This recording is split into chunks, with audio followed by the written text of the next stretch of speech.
આયર્નથી ભરપૂર એવી પાલક અત્યારે શિયાળામાં બહુ મસ્ત આવે છે, તો એનો આપણે અલગ અલગ વાનગીઓમાં ઉપયોગ કરીએ છીએ. તો શિયાળામાં ફ્રેશ પાલક આવે તો એને આપણે શાક તો બનાવતા હોય છે, એમાંથી આજે આપણે પરોઠા કહી શકાય કે થેપલા કહી શકાય એ બનાવીશું. તો જો આ રીતે મેં ફ્રેશ પાલકની 3 બંચ મેં પાલકના લીધા છે, જેને મેં ધોઈ લીધી છે. દાંડલી કટ કરી એને ધોઈ લેવાની અને કાચી જ એને અત્યારે પહેલાં આપણે મિક્સચરમાં રફલી આપણે કટ કરી અને લઈ લઈએ છીએ. એને આપણે ક્રશ કરવાની છે. તમે તમારા પાસે જો બ્લાન્ચ કરેલી હોય તો તમે એનો રાખેલી હોય તો એ પ્યુરી પણ લઈ શકો છો, પણ જો ફ્રેશ જ હોય તો ફ્રેશ લેજો. બહુ સરસ આનો ટેસ્ટ આવશે, કોઈને ખ્યાલ પણ નહીં આવે. જો તમે કાચી લેતા હોય તો અમુકને પાલકની સ્મેલ નથી ગમતી હોતી, તો કાચી તમે આ રીતે લેશો તો એનો ટેસ્ટ જે એક ફ્લેવર આવે છે નહીં આવે. ત્યાર પછી આની અંદર લસણ લીધું છે અને મેં થોડુંક પાણી લઈ અને આને આપણે ક્રશ કરવાની છે. જો તમને તીખા કરવા હોય પરોઠા તો તમે અત્યારે આમાં મરચાં લઈ શકો છો. તો જો આને આપણે ક્રશ કરી લીધું છે ને કેટલો મસ્ત ગ્રીન એવો આનો કલર સરસ આવ્યો છે. અત્યારે આપણે કોથમીર કે બીજું કંઈ જ નથી લીધું, ખાલી આ પાલક પ્યુરીથી જ લોટ બાંધીશું. તો મેં ઘઉંનો જે રોટલીનો લોટ આવે છે એ લીધો છે. ત્યાર પછી એની અંદર 1 મોટી ચમચી તલ લેવાના છે, સફેદ તલ. હવે આની અંદર આપણે બધા જ મસાલા કરીશું. તો પહેલાં આપણે સ્વાદ પ્રમાણે મીઠું લઈએ છીએ. આ સવારે નાસ્તામાં કે બાળકોને લંચ બોક્સમાં કે બનાવીને આપી શકાય છે. ચા સાથે કે સાંજે બનાવો હોય તો દહીં સૂકી ભાજી સાથે બહુ મસ્ત એવા લાગે છે. હવે આની અંદર ધાણા જીરું પાવડર લઈએ છીએ. આપણે 1 ચમચી મેં અત્યારે ધાણા જીરું પાવડર લીધું છે. અડધી ચમચી હળદર લઈએ છીએ અને અડધી ચમચી લાલ મરચું. તો તીખાશ તમને ગમે એ પ્રમાણે તમારે વધારે લેવી હોય તો વધારે લાલ મરચું લઈ શકો. અત્યારે હું ઓછું લઉં છું. ત્યાર પછી મેં આ ઘરનો જ બનાવેલો જે ચાટ મસાલો છે એ 1 ચમચી લઉં છું. આનાથી બહુ મસ્ત એવા ચટપટા લાગશે.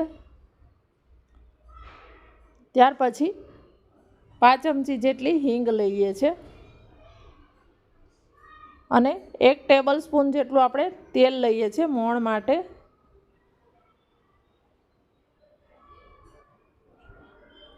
આનો લોટ છે એ થોડો મીડિયમ સોફ્ટથી મીડિયમ જેવો રાખવાનો, કારણ કે શિયાળાના હિસાબે કડક થઈ જશે એટલા માટે. અને આ પ્યુરી છે જે આપણે ફ્રેશ બનાવેલી એ પ્યુરીથી હવે આનો લોટ બાંધવાનો છે. આટલી બધી જ આ પ્યુરી છે પાલકની એ આની અંદર આટલી જોઈ જશે.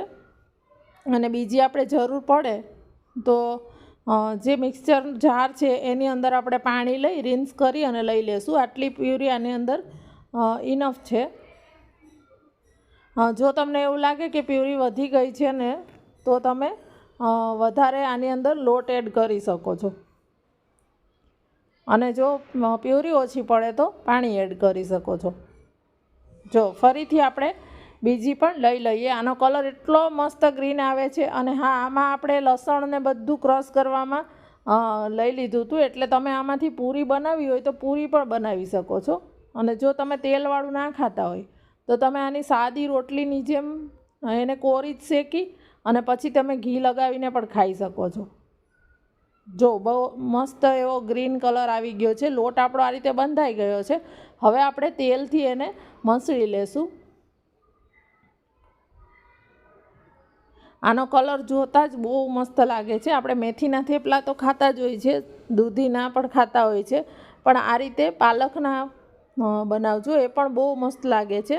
અને પાલક ના ખાતા હોય ને એ લોકોને તો આ રીતે તમે પાલક ખવડાવી શકો છો. આમ જો આપણે શાક કે બનાવીએ તો ભાજી જનરલી બાળકો તો નથી ખાતા, તો આ રીતે બનાવીને આપશો તો ખ્યાલ પણ નહીં આવે અને ખાઈ પણ લેશે, અને કલર જોઈને જ એ લોકો ખાઈ લેશે. જો આ રીતે આપણે જે લોટ છે એને મસ્ત બાંધી લીધો છે, અને થોડો હજી કેળવી લેશું અને પછી આને 5 થી 10 મિનિટ જેવો રેસ્ટ આપવાનો છે. રેસ્ટ આપ્યા પછી ફરીથી લોટને મેં સેજ મસળી લીધો છે અને આ લોટ આપણો તૈયાર છે. તમને એવું લાગે કે થોડો ઘણો કઠણ છે તો તમે ફરીથી એને મસળી શકો છો. જો આપણો લોટ તૈયાર થઈ ગયો છે. એમાંથી તમારે હવે જે સાઈઝના જે થેપલા છે એ કરવા હોય એ સાઈઝનું તમારે આમાંથી લુવા લઈ લેવાનો. અત્યારે હું થોડા જાડા અને થીક એવા કરું છું. તમને જો એકદમ પતલા પતલા જોતા હોય તો તમે પતલો એમાંથી વણી શકો છો અને ઓછો એનો લૂવો લેવાનો. નાના મોટા જેવા ગમતા હોય એવા તમારે કરી શકો છો તમે. જો એને ફરીથી જરૂર લાગે એટલે કોરું અટામણ લોટ લઈ અને એને વણી લેવાના છે. અત્યારે થોડા આપણે ભૈરા રાખીશું. હું તો થિકનેસ તમને બતાડું છું. જો તો આપણે આ રીતે આ એક થેપલું છે એ વણાઈ ગયું છે અને આપણે હવે ત્યાં સુધી મેં તવો પણ ગરમ કરી લીધો હતો. તો હવે તવા ઉપર આપણે શેકવા માટે મૂકી દઈશું.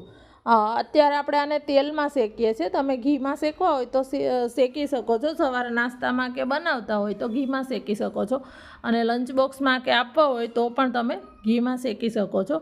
અને જો તમારે કોરા શેકવા છે તો તમે આ રીતે રોટલીની જેમ એમનેમ જ શેકી અને ત્યાર પછી ઉપરથી રોટલીમાં ઘી લગાવી એ રીતે પણ બનાવીને આપી શકો છો. પણ એ બાને પાલક ખવાઈ જશે. જો એક સાઈડ કાચું પાકું શેકાય એટલે ઉપરથી તેલ લગાવી દેવાનું છે. તો અત્યારે હું એકદમ ઓછું તેલ લઉં છું. તમને વધારે લેવું હોય તો તમે એકદમ વધારે તેલમાં પણ કરી શકો છો. અને આને ફાસ્ટ ફ્લેમ પર જ શેકવાના છે, નહીંતર આ કડક થઈ જશે. સ્લો ફ્લેમ પર નથી શેકવાના. સ્લો ફ્લેમ પર શેકવાથી થેપલું છે એ કડક થાય છે. અને આને ટ્રાવેલિંગમાં કે તમે પ્રવાસમાં જતા હોય તો 2-3 દિવસ સુધી ખાઈ શકો છો. આને કંઈ જ નથી થતું. કોઈ એરટાઈટ ઠંડા થાય પછી એરટાઈટ આને ઝીપલોક બેગમાં કે એરટાઈટ ડબ્બામાં પેક કરી અને તમે આને સાથે લઈ જઈ શકો છો. જે રીતે આપણે રેગ્યુલર થેપલા બનાવતા હોય એ જ રીતે. જો આને ફાસ્ટ ફ્લેમ પર આ રીતે બેઉ સાઈડ સરસ એમાં જે શેકાયેલી આવી ભાત પડી જાય એટલે આપણા આ થેપલા છે એ શેકાઈ ગયા છે. અને આને એક ઉપર એક થપ્પી જ કરવાની કે જેથી એ સોફ્ટ રહે. બીજું થેપલું પણ આપણે આ રીતે શેકી લીધું છે. જો ગરમ મસ્ત થેપલા છે. અત્યારે મેં સૂકી ભાજી બનાવી છે. આમાં લસણ ને ડુંગળી ને બધું એડ કરીને, ટમેટું, આદુ, મરચાં. આની રેસીપી જો તમારે જોતી હોય તો તમે મને કોમેન્ટમાં કહેજો. તો એકદમ મસ્ત જોતાં જ મોઢામાં પાણી આવી જાય એવા ગ્રીન થેપલા આપણા રેડી થઈ ગયા છે. વિડીયો ગમ્યો હોય તો એક લાઇક કરજો. યુટ્યુબમાં જોતા હોય તો ચેનલ સબસ્ક્રાઈબ ના કરી હોય તો કરી દેજો. અને ફેસબુકમાં જોતા હોય તો પેજને ફોલો કરજો. અને હા, રેસીપી ગમે તો શેર કરવાનું ના ભૂલતા.